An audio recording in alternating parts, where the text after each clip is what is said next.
ठीक है, बहुत बड़ा लॉस। मैं बोला यार इतना प्रॉफिट तुमने कभी करा था? बोला नहीं, कभी नहीं किया था। मैं बोला कांग्रेचुलेसन, तुम्हारी लाइफ में अब ये लेवल अनलॉक हो गया, अब इससे बड़ा प्रॉफिट तुम्हारे लिए खुल जाएगा, क्योंकि लॉस ही कर लिया ना, तो तुमने वो नंबर देख लिया लॉस में एक दिन में, तो उसके बाद तुम अब ये प्रॉफिट गिन के 4 दिन नहीं हुआ था, उस एक्स अमाउंट से बड़ा उसने प्रॉफिट मारा।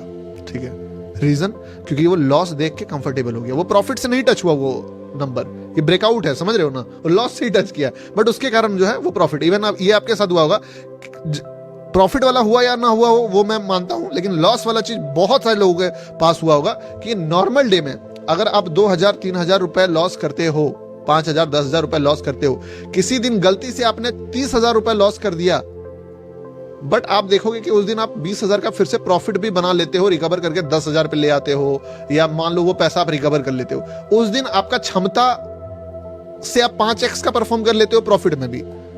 1 लाख का कैपिटल को 40 किया और 40 से वापस से 70 पे आ गए, जबकि 30,000 कमाना आपके लिए नॉर्मल डे में इम्पॉसिबल था, बट आप 40,000 के कैपिटल से 30,000 बना दिए, भले लॉस में थे। हुआ है किसी के साथ? कमेंट करके बताओ ये क्यों हुआ है। ये सारा आपका ब्रेन का ट्रिक है, आपके साथ होता कराता है ये चीज मार्केट आपका, जो क्योंकि आपने 60,000 का लॉस देखा है आपने, 60,000 का लॉस जब आप देख लेते हो, उसके आगे 40,000 का प्रॉफिट छोटा हो जाता है।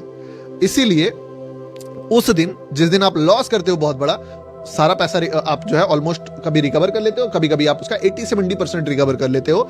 नॉर्मल डे में उतना पैसा बनाने बोल दे तो फट जाएगी, नहीं कर पाओगे आप।